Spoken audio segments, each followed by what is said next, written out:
PKB Pharma bekerja sama dengan radio kesayangan Anda mempersembahkan Sandiwara Radio Saur Sepuh. Naskah karya Niki Kosasih, hiasan musik dan sutradara Indra Mahendra.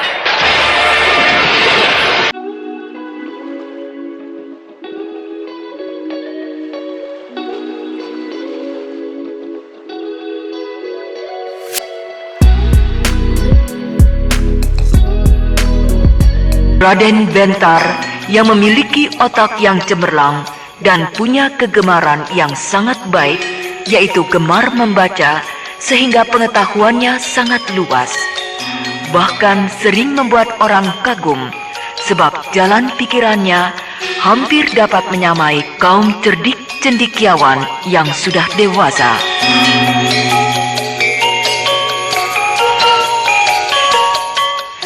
Ketika ikut dengan ibunya berkunjung ke keraton, prajurit penjaga kamar buku kewalahan mencegah Raden Bentar yang memaksa ingin masuk ke kamar buku yang tidak boleh sembarangan dimasuki oleh orang.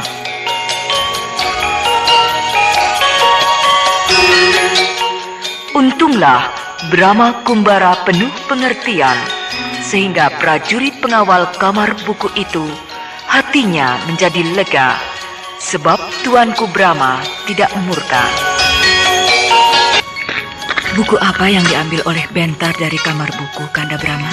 Buku Bagawat Gita. Bentar, kau terlalu berani.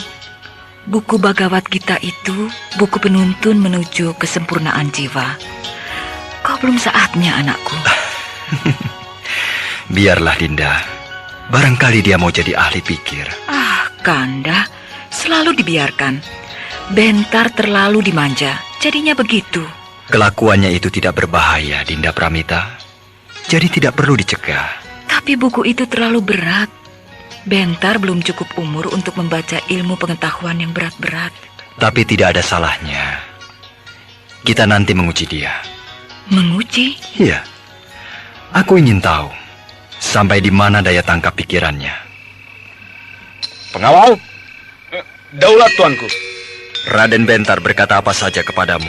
Katanya pinjam buku sebentar. Besok aku kembalikan. Begitu sabdanya tuanku. Besok dikembalikan? Daulat tuanku. Demikianlah sabda Raden Bentar. Kitab Bagawat Gita itu buku yang tebal. Apakah Bentar sanggup membaca buku itu hanya 1 hari? Ya, tapi baiklah. Besok kita lihat. Lalala, li, la. Bentar, Ya, Ibunda. sini. Ya, Ibunda. Kok wajah Ibu muram? Ibu marah? Iya. Ibu marah kepada Bentar? Iya. Kenapa Ibu marah kepada Bentar? Kamu harus tahu kenapa Ibu marah. Kemarin Bentar masuk ke kamar buku. Lalu kesalahanmu yang utama? Tidak mohon izin kepada Ayahanda Raja. Nah, kau sudah tahu kesalahanmu. Jadi kau juga harus tahu apa akibatnya. Bentar harus dihukum. Bagus. Turun ke halaman dan berdiri di sana, di bawah pohon sawo kecik. Tidak boleh pergi sebelum ibu memberi titah. Daulat, Ibunda.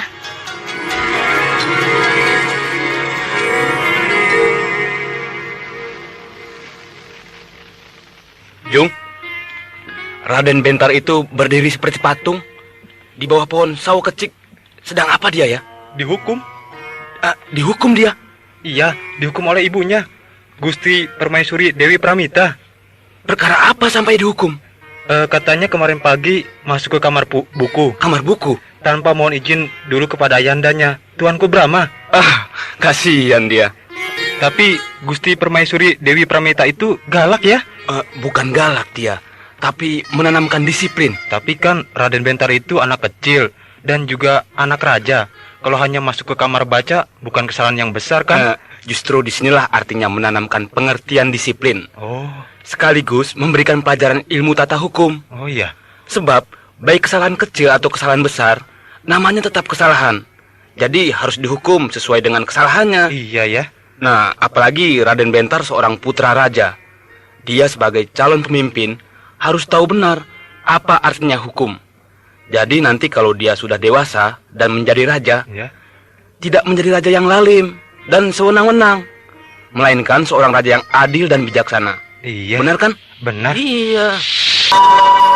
Bentar, Daulat Ibunda, cukup. daulat Ibunda. Nah, kau sudah menjalankan hukumanmu, Bentar. Sekarang kau sudah bebas. Daulat Ibunda. Sekarang cuci kaki dan tanganmu yang bersih, ya. Lalu mandi. Setelah mandi, makan. Sesudah makan, naik ke istana, menghadap kepada Ayahanda Brahma. Mengerti? Daulat Ibunda. Daulat Ayahanda. Duduklah, Bentar. Daulat Ayahanda. Wah, kau nampak segar. Sudah makan? Sudah, Ayahanda.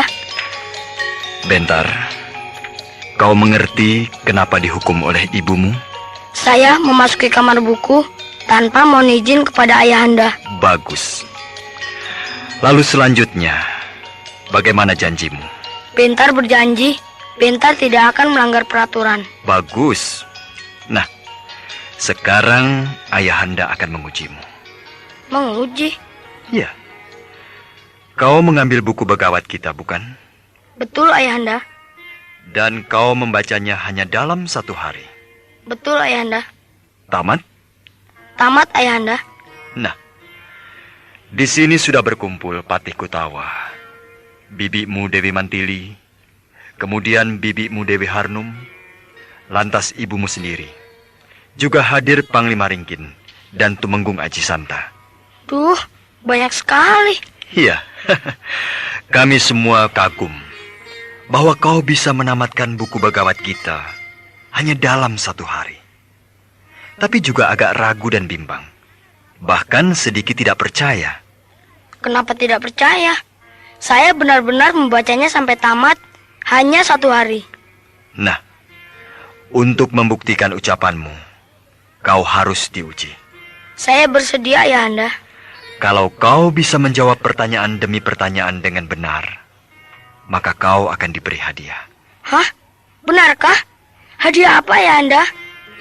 Raimas Patikotawa, kau akan memberi hadiah apa? Kantung rotan buatan Selimbar. Wah, sungguh menyenangkan. Rai Mantili, kau akan memberikan hadiah apa? Gelang batu pualam. Duh, betul Bibi Mantili. Benar. Tapi kau harus bisa menjawab semua pertanyaan. Akan saya jawab. Lalu Adinda Dewi Harnum, Adinda akan memberikan hadiah apa? Sepasang terompah kulit kijang. Oh, terima kasih Bibi Harnum. Tapi jawab dulu pertanyaan Ayahanda Raja. Tentu Bibi Harnum. Lalu Panglima Ringkin, apa hadiahmu? 1 ekor kuda jantan dari Jampang. Hah? Kuda Jampang? Aku segera ingin menungganginya. Tentu, Raden. Tapi Raden harus tepat menjawab semua pertanyaan. Saya akan menjawab dengan benar, Paman Panglima. Dan kau Tumenggung Aji Santa, hadiah apa yang akan kau berikan kepada anakku? Daun lontar 100 keping. Hore! Aku akan punya daun lontar 100 keping. Aku akan menulis sebuah buku yang panjang. Tapi Raden, harus benar di dalam menjawab pertanyaan. Pasti, Paman Tumenggung. Nah, Bentar, ibumu tidak akan menyebutkan hadiahnya. Nanti setelah kau selesai diuji, kau bebas memilih ingin hadiah apa. Bukankah begitu, Adinda Pramita? Benar, Kana Raja. Ibunda harus memberi hadiah yang paling istimewa kepada Bentar. Tentu, Bentar. Tapi asal kau bisa menjawab semua pertanyaan. Ya, Ibunda. Nah, mari kita mulai. Ayahanda belum memberi hadiah kepada Bentar. Oh, Ayahanda juga harus memberi hadiah, Bentar. Tentu saja, sebab Ayahanda yang akan memimpin sidang ujian ini. Iya, pintar ya, pintar. Ya, baiklah. Ayahanda harus memberi hadiah apa? Saya ingin menunggang burung Raja Wali sahabat Ayahanda, berkeliling sampai ke Pajajaran dan Majapahit. Oh. Ya, boleh. Bentar, jangan. Nanti kau jatuh. Menunggang burung Raja Wali tidak seperti menunggang kuda. Berbahaya, Bentar. Berdua dengan ayahanda, Bu. Pasti Bentar tidak akan terjatuh dari angkasa. Kamu ada-ada saja. Tidak apa, Adinda Pramita. Tapi dengan syarat. Kau harus benar dan tepat di dalam menjawab semua pertanyaan. Daulat ayahanda, saya akan menjawab dengan benar. Bagus. Mari kita mulai.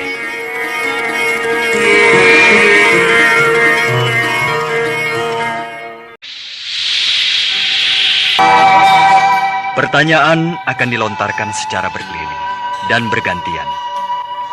Mulai dari Rai Mas Patikotawa, kemudian Panglima Ringkin, lalu Tumenggung Aji Santa. Selanjutnya Adinda Dewi Harnum, Adinda Dewi Pramita, dan Rai Mantili. Dan ayahandalah sebagai penutup.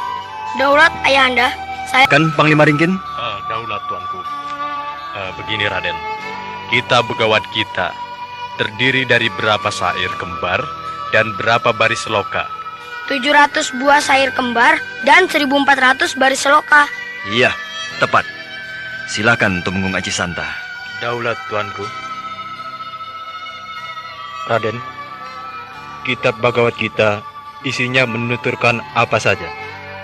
Menuturkan kebimbangan hati Arjuna ketika maju ke medan perang Baratayuda. Benar. Nah, silakan Adinda Dewi Harnum. Daulat Kanda, Bentar, isi kitab Bhagavad Gita berupa apa? Berupa percakapan antara Arjuna dan Bathara Krishna. Benar. Nah, silakan Adinda Dewi Pramita. Daulat Kanda, Bentar, berapa buah percakapan antara Arjuna dan Bathara Krishna? 18 buah percakapan. Iya, benar. Silakan Rai Mantili. Daulat Kakang Brahma, kitab Bhagavad Gita apakah berdiri sendiri ataukah ada rangkaiannya? Bhagavad Gita merupakan cuplikan dari kitab Mahabharata. Benar. Sekarang ayahanda. Silakan ayahanda. Bhagavad Gita itu artinya apa? Nyanyian dewa. Apakah nyanyian belaka? Tidak. Lalu? Lebih merupakan pelajaran ilmu kebatinan. Mengapa demikian? Karena kitab Bhagavad Gita mengandung intisari yang mempersatukan roh manusia dengan Sang Maha Pencipta. Sekaligus membangkitkan kesadaran jiwa, sehingga akan mengenal siapa dirinya, siapa aku, dari mana aku, dan aku akan kemana. Bila semua orang membaca kitab Bhagavad Gita, maka akan menjadi satu padu dalam tafsiran? Tidak. Nah, coba jelaskan. Bagi para pekerja, buruh, pegawai keraton, serta para pedagang akan menganggap Bhagavad Gita sebagai buku petunjuk sehari-hari di dalam melakukan tugas pekerjaannya. Bagi para ahli filsafat, Bhagavad Gita akan merupakan petunjuk untuk lebih mengenal dirinya. Bagi para ahli kebatinan, Bhagavad Gita akan menjadi penuntun untuk mencapai kesempurnaan jiwa. Dan bagi para pemimpin, kitab Bhagavad Gita akan menjadi pedoman bagaimana menjadi pemimpin yang baik. Sekian ayahanda. Cukup. Benar semuanya.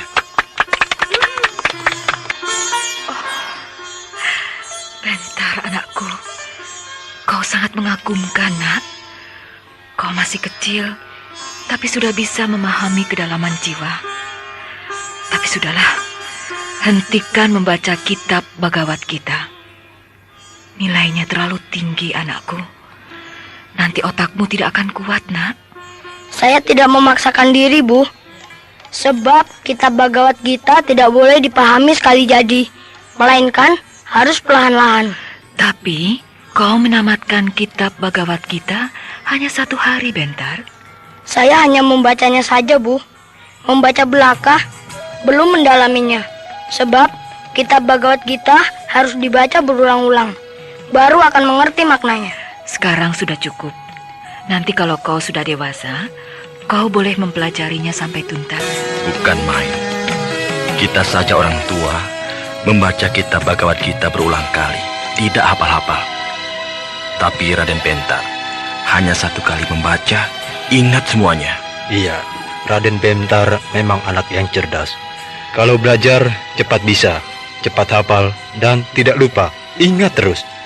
Pelajaran 3 tahun yang lalu masih ingat dengan baik. Selain cerdas, dia rajin belajar dan pandai mengatur waktu. Dia senang sekali bermain-main dengan teman-temannya.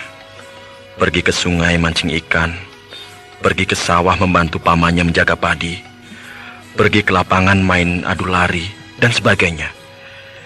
Tapi kalau tiba saatnya untuk belajar, maka dia masuk ke dalam kamarnya, lalu membuka buku dan mulai belajar. Iya, Raden Bentar bisa membagi waktu. Kapan waktunya untuk main dan kapan waktunya untuk belajar. Sehingga dia menjadi anak yang pandai.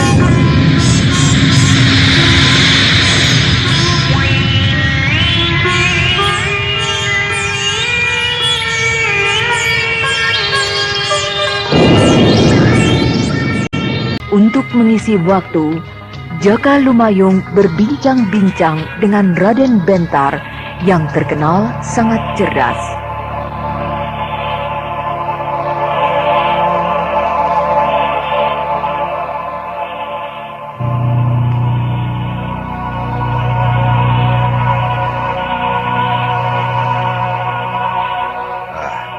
Tadi kita sudah berbicara banyak tentang ilmu tata negara. Sekarang kita beralih ke ilmu sejarah. Siap? Siap. Duduk yang baik dan dengarkan pertanyaan. Baik. Kau sudah hafal betul silsilah raja-raja kerajaan Madangkara. Hafal semuanya di luar kepala. Sekarang, Uwa akan bertanya tentang silsilah raja-raja kerajaan Pajajaran. Baik, Wak. Mengapa kerajaan Pajajaran suka juga disebut kerajaan Galuh Pakuan? Karena awal mulanya bernama Kerajaan Galuh Pakuan. Tapi setelah Prabu Maharaja naik tahta, maka di belakangnya ditambahkan menjadi Galuh Pakuan Pajajaran. Lama-kelamaan, orang lebih suka menyebutnya Pajajaran saja. Siapakah rajanya yang pertama? Prabu Maharaja Adimulya Ratu Galuh. Kedua?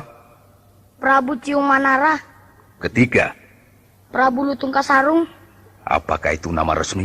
Bukan. Siapa nama resminya? Sang Prabu Guruminda. Apakah dia putra Prabu Ciung Wanara? Bukan. Kenapa bisa menjadi raja? Sebab menikah dengan Dewi Purbasari, putri Raja Galuh. Lalu siapa raja yang keempat? Prabu Linggahyang. Kelima? Prabu Linggawesi. Keenam? Prabu Linggawastu. Ketujuh? Prabu Susuk Tunggal. Kedelapan? Prabu Banyak Larang. Kesembilan? Prabu Maharaja Banyak Wangi. Kesepuluh? Prabu Munding Kawati. Kesebelas? Prabu Anggalarang juga bergelar Prabu Wangi. Sedangkan nama resminya adalah Prabu Niskalawastu Kencana, yang sekarang masih menjadi raja di Pajajaran. Hebat. Bukan main. Semuanya hafal di luar kepala. Menurut ibumu, kau juga sudah mulai membaca sejarah tentang kerajaan-kerajaan yang ada di wilayah Wetan. Bukan baru mulai membaca, tapi sudah hafal. Oh iya? Betul. Coba siapa yang mendirikan kerajaan Singosari? Ken Arok. Tahun berapa? Tahun 1222. Siapakah gelar Ken Arok? Sri Rangga, Raja Saar Muwabumi. Memerintah kerajaan Singosari sampai tahun berapa? Tahun 1247. Siapa penggantinya? Raden Anusapati. Apakah Ken Arok tidak punya putra? Punya. Siapa? Raden Rangga Tohjaya dan Raden Maisa Wongateleng. Kenapa Anusapati yang jadi raja? Bukannya Tohjaya atau Mahisa Wongateleng? Maisa Wongateleng masih kecil. Sedangkan Tohjaya putra dari Selir, yaitu Ken Umang. Anusapati jadi raja Singosari sampai tahun berapa? Sampai tahun 1248. Siapa penggantinya? Raden Ranggawuni yang bergelar Prabu Wisnuwardana. Memerintah Singosari sampai tahun berapa? sampai tahun 1268. Siapa penggantinya? Prabu Kertanegara Memerintah Singosari sampai tahun berapa? sampai tahun Siapa penggantinya? tidak ada. Kok tidak ada? Sebab Prabu Kertanegara adalah Raja Singasari yang terakhir. Kenapa yang terakhir? Karena kerajaan Singasari runtuh, Sebabnya? diserbu oleh bala tentara kerajaan Gelang-Gelang. Siapa raja kerajaan Gelang-Gelang itu? Prabu Jaya Katuang Apakah Prabu Kertanegara punya anak? punya 4 orang, semuanya perempuan. Siapa nama-namanya? Tribuwana, Diah Duita, Pratna Pramita, dan Gayatri. Waktu kerajaan Singosari runtuh, mengapa semuanya pergi? Kemana? Dibawa oleh Raden Wijaya, Siapakah Raden Wijaya itu? cucunya Ken Arok. Benarkah? Ken Arok menikah dengan Ken Dedes, punya anak yaitu Mahisa Wongateleng, punya anak Mahisa Campaka, punya anak Lembutal, punya anak Raden Wijaya. Jadi Raden Wijaya adalah cucu Cikit, Ken Arok dan Ken Dedes. Dibawa kemana para putri Prabu Kertanegara itu oleh Raden Wijaya? Dibawa mengembara ke sana kemari sampai akhirnya mendirikan kerajaan Majapahit. Kalau demikian, kerajaan Majapahit adalah kelanjutan dari kerajaan Singosari.